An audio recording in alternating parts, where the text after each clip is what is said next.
Salam, selamat pagi sahabat terkasih. Kiranya damai sejahtera dan kasih Tuhan memenuhi hati kita pada hari ini.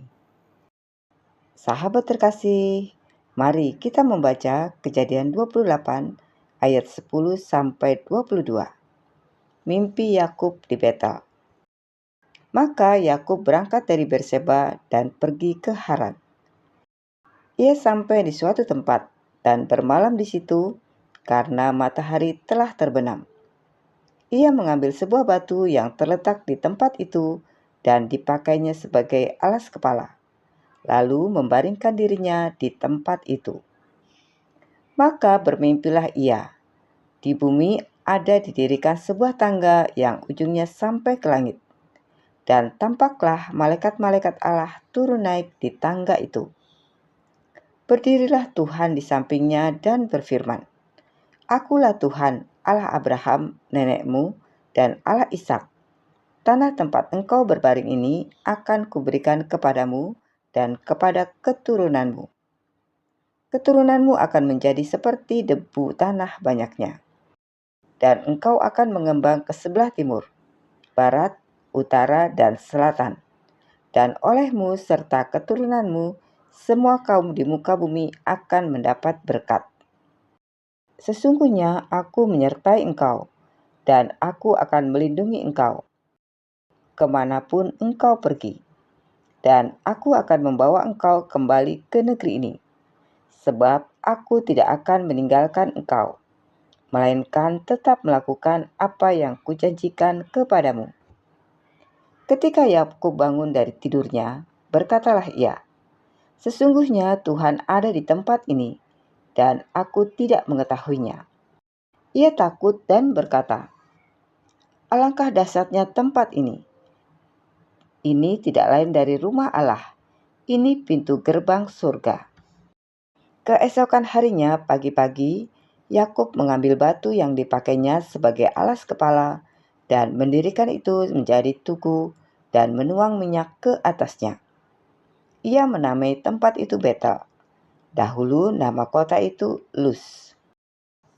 Lalu bernasarlah Yakub, "Jika Allah akan menyertai dan akan melindungi aku di jalan yang kutempuh ini, memberikan kepadaku roti untuk dimakan dan pakaian untuk dipakai, sehingga aku selamat kembali ke rumah ayahku, maka Tuhan akan menjadi Allahku. Dan batu yang kudirikan sebagai tugu ini akan menjadi rumah Allah.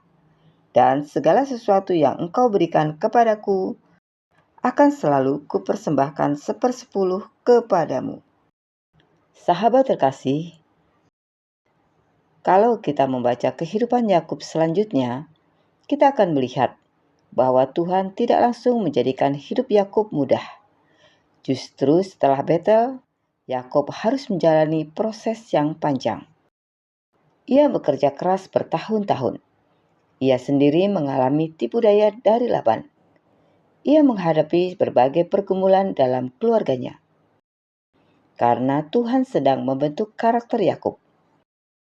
Betel bukanlah akhir perjalanan.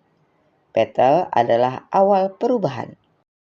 Sahabat terkasih, mungkin pagi ini ada di antara kita yang merasa tidak layak datang kepada Tuhan. Mungkin kita pernah mengambil keputusan yang salah. Mungkin kita pernah menyakiti orang lain. Mungkin kita menyimpan penyesalan yang terus menghantui hati. Lalu muncul pertanyaan, apakah Tuhan masih mau menerimaku? Kisah Yakub menjawab dengan jelas, ya, Tuhan bersedia datang kepada orang yang mau dibentuk. Bukan karena orang itu sempurna, bukan karena orang itu pantas, tetapi karena kasih karunia Tuhan lebih besar daripada masa lalu kita. Namun, ada satu hal yang penting. Kasih karunia bukan alasan untuk tetap hidup dalam dosa. Yakub tidak tetap menjadi penipu sepanjang hidupnya. Kiranya pagi ini menjadi pengingat bahwa kasih karunia Tuhan masih tersedia bagi setiap orang yang datang kepadanya dengan pertobatan dan iman. Mari melangkah hari ini dengan penuh pengharapan. Sahabat terkasih, mari kita berdoa bersama. Bapa yang Maha Baik, terima kasih karena melalui kisah Yakub, Engkau mengingatkan kami bahwa kasih karunia-Mu sanggup menjangkau setiap orang yang datang kepadamu. Engkau tidak membenarkan dosa, tetapi Engkau juga tidak menolak orang yang mau bertobat dan dibentuk oleh-Mu. Bapa, kami mengakui bahwa kami pun tidak luput dari kesalahan, kelemahan, dan kegagalan. Ampunilah segala dosa kami, bersihkan hati kami, dan perbaharuilah kami dengan Roh Kudus-Mu.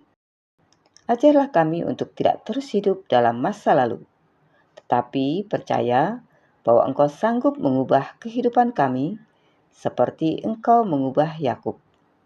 Bentuklah karakter kami agar semakin serupa dengan kehendak-Mu. Di dalam nama Tuhan Yesus Kristus, kami berdoa dan mengucap syukur. Amin. Sahabat terkasih, kiranya firman Tuhan pagi ini mengingatkan kita bahwa kasih karunia-Nya selalu membuka jalan bagi hati yang mau dibentuk. Sampai jumpa di renungan pagi berikutnya. Selamat beraktivitas. Tuhan Yesus memberkati.